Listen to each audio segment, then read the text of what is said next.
Well, welcome to Two Pastors in a Car at Chick-fil-A. This is our 5th episode. I'm Pastor Pete. I'm Pastor Andy Barnes. And we're going to talk today about 5 ways to encourage your pastor. A great topic for sure. Yeah, this is the first one we thought of when we were planning these podcasts. We've been waiting for this one for, 5 episodes. 5 episodes. So, boy, this is going to be really, really good. And by the way, when we're here at Two Pastors at a Car in Chick-fil-A, we're still waiting for Chick-fil-A to know that there is such a podcast, and maybe they'd be motivated to show their appreciation for all our hard work. You know, that's a great idea. I wonder if we can flag down a manager and see if they can bring us some free food. That'd be great. Maybe.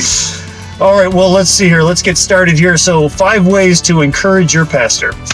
Excellent. Well, the first one we want to mention is to recognize the church, to recognize that their pastor's job did not slow down during this pandemic.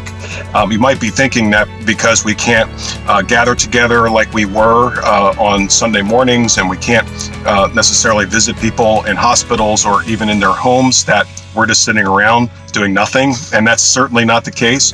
I actually expected that perhaps my day would slow down some, so I was thinking that, but it turns out, if anything, it stayed the same, or it perhaps even got a little busier, because we can't make assumptions that we're going to connect with people in the same way that we did when we were gathering on Sunday morning. So it takes some extra effort to make calls and to reach out and to keep track of people. So our jobs are still very much busy.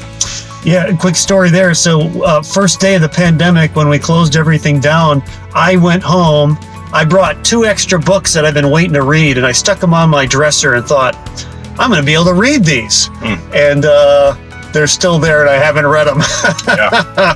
It's been that kind of situation. So I agree. Yeah, it's just been a lot busier than any of us thought it would be. That's for sure. Yeah. All right, so number 2 is to buy your pastor a Chick-fil-A gift card. Can you say that one more time, Pete? Yes. I think that's a good one. Maybe a little slower. Yeah. Buy your pastor a Chick-fil-A gift card. He's preaching right now. Amen. We're kind of joking with that one. Although feel free. I mentioned that just to say several people in our church, be it gift cards to restaurants or blessing us in other ways, have really been so encouraging to us by just giving us gifts to show their love. And so we wanted to include that one here, kind of jokingly, but just to recognize it's a great way to encourage your pastor. It's just little things, but they go a long way. Yeah. The third thing we want to mention is just to pray for your pastor and his family. As much as you recognize people's needs for encouragement and for just that presence of peace in your own life as a result of people reaching out to you, your pastor needs that too. We have families, and we have the same kinds of challenges and concerns, whether it be financial or health-related issues or whatever the case may be, and we benefit very much from the same kind of encouragement that the people of our churches benefit from as well. Yeah, and just to be honest, this pandemic has brought up a number of leadership questions for the church, of which there are no clear answers. So the right and wrong is very unclear. There's this big blurry gray. When should we open the church? How should we do so? Is it right to do so? Should we do so before the government allows us or after?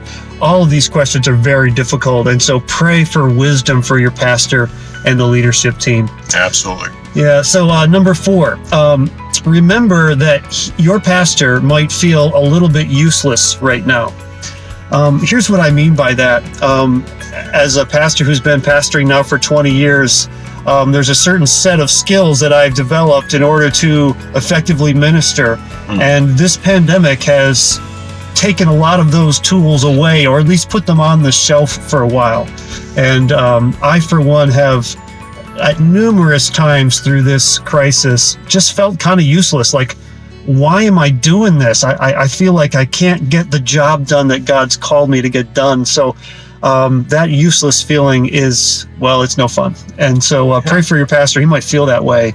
And he could certainly use some encouragement. All right, number 5. Well, this is what we would call our game changer, and it's to just tell your pastor what you learned from his message or from his sermon.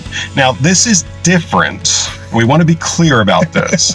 This is different from saying, good sermon, pastor, or good message. That's fine, and we appreciate that. I know Pastor Pete and I do. Keep doing that. Keep doing that. I mean, if anything, that's the minimum, okay? When you're coming through that line or you're sending that email or whatever it is, definitely say that if you can do that honestly. But what we really would appreciate, and what we really like when it does happen, is that you tell us specifically what you learned or how God has used that particular sermon in your life, what kind of challenges it issued for you, or encouragement, or whatever kind of reaction that you had to that sermon that was helpful, that was good.